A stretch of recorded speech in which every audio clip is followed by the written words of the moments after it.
I want you to take a moment to simply look at the visuals on the screen. No pop quiz, I promise. Just observe. What you are seeing here are art forms. Not just pretty patterns or decorative pieces, but fragments of living history. These are the fingerprints of a culture, etched by hands that once moved with rhythm, intention, and tradition. These are the fingerprints of a culture, etched by hands that once moved with rhythm, intention, and tradition. Today, many of these art forms are disappearing, not with dramatic announcements, but with quiet neglect. So, why are these art forms vanishing? Because in a world racing towards modernity, we have often failed to carry forward these quieter legacies. Machine replaced hands, concrete replaced clay, and in the midst of it all, we forgot to pass on the stories that define who we were. But what if I tell you that this isn't just a story of loss? Today, I want to tell you a story of rediscovery, of how the dust of forgotten traditions is being swept away and life is being breathed back into them, sometime in the most unexpected ways. My own journey began not in a museum or heritage site, but in a modest school craft class. I remember the moment so clearly. Our craft teacher entered with a bundle tucked under her arm.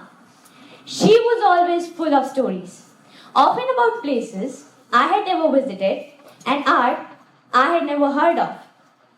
This time, she slowly unwrapped the pieces of clay-coated boards embedded with mirrors, glimmering under the fluorescent lights of a classroom.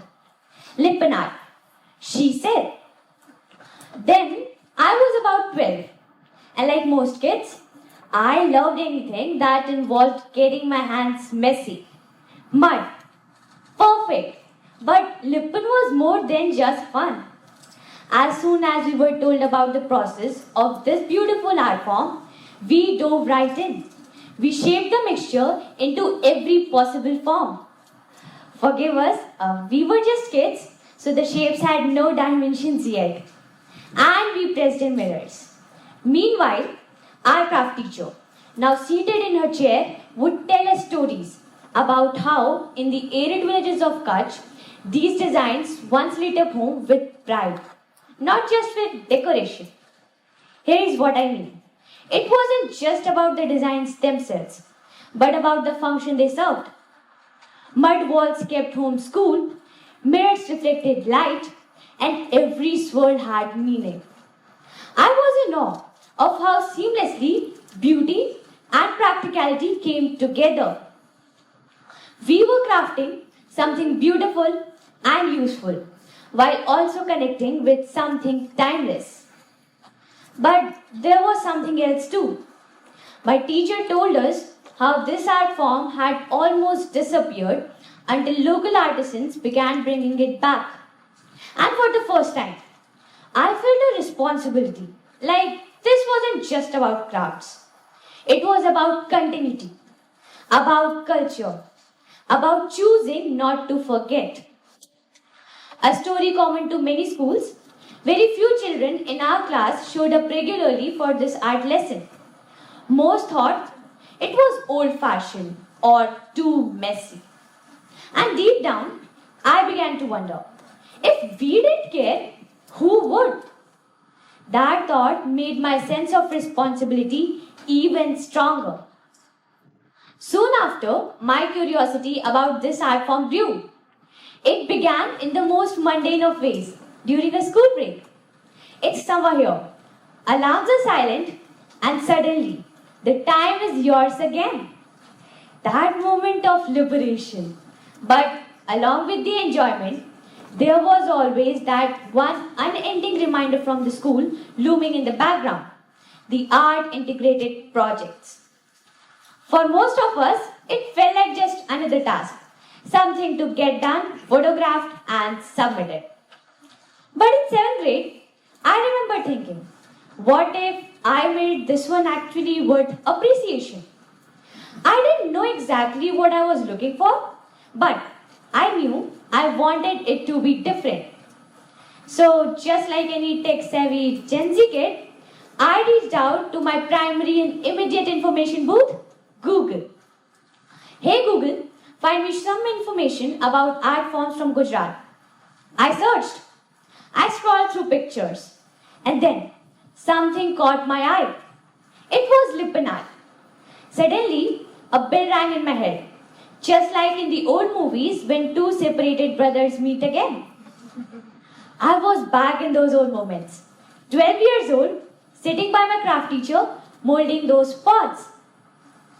I snapped back into the present just as quickly I slipped into my past and started reading more about it. I knew it was going to be my art integrated project. It felt warm, honest, and grounded. And just like that, a basic school assignment turned into something more meaningful. Fast forward a month later, we were back at school. The fascination with Lippan hadn't left me just when our teacher brought something even more unexpected the following week. A cloth bag, hand painted, unlike anything I had seen. This is Rugan Art. She said, we blinked. Made with castor oil and natural dyes. She added, and no sketches. No sketches, no outlines. How? She explained that Rugan Art is entirely freehand. The artist paints on one side of the fabric with a fine stylus, folds it, and presses the image onto the other side to mirror the patterns perfectly. I was stunned. It takes over 12 hours just to prepare the gel-like paint from castor oil. You know, it demands patience, precision, and a deep intuitive connection to the material. I still recall my 8th grade break. As was with Lippan the previous year, I was once again looking for something substantial for my art integrated project. That's when I remembered Rugan Art. I already knew a bit about it, but this time I wanted to dive deeper. So I began researching, reading stories, watching videos, digging into its history. The more I learned, the more fascinated I became. The bright colors, the castor oil paint, the freehand style. It felt like just uncovering a secret world. But it had disappeared too. Until once again, a single family, the Khatris of Nirona, Gujarat, decided to revive it back. One name stood out, Abdul Ghaffur Khatri, the man credited with reviving this art form back to life. Their family has kept Rugan alive for over 400 years. In fact, Prime Minister Modi gifted Rugan paintings to President Obama, not just a symbol of Indian heritage, but of cultural survival. I realized that reviving arts isn't about nostalgia. It's about honoring ingenuity, labor, and spirit. Whether it's Lippan or Rogan, or even the most rustic wall arts using cow dung, which I once found strange, these practices share something in common. They transform the simplest materials, like dung, mud, mirror, oil, into lasting expressions of beauty and identity. Fun fact, cow dung has scientific significance too. According to a study published in the International Journal of Material Science and Applications, cow dung enhances thermal insulation when mixed with clay. It is used in rural homes for its cooling properties. And even today, Indian startups are turning it into incense sticks, papers, and eco-friendly paints. And yet, we dismiss these things. We call them outdated, primitive. But in reality, they were sustainable, scientific, and sacred long before we coined those labels. For me, Lippan and Rogan were never just art forms. They were revelations, reminders that culture doesn't just exist in textbooks or exhibitions. It survives in the hands of everyday people. It lives in the hands of everyday people. It survives through effort.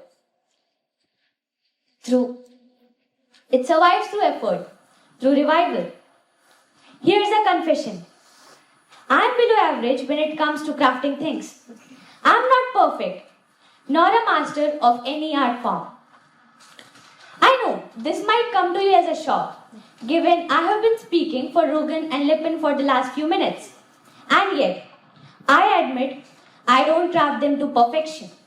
But I don't mind that. You know why? Because I have come to understand that even if I can't craft the best, I can still contribute to preserving these art forms by sharing stories. So, if you ask me, what can I do? I would say, start with the question, how can I contribute to this movement? If you like to craft, start by visiting an artisan or learning a technique. And if you're like me, you can Google and read about them. Tell a story or simply care. Because reviving these art forms isn't about preservation. It's about participation. Even small acts, a visit, a purchase, a conversation can ripple into something more powerful. And yet, the truth is, if these traditions disappear, it's not because time forgot them, it's because we did.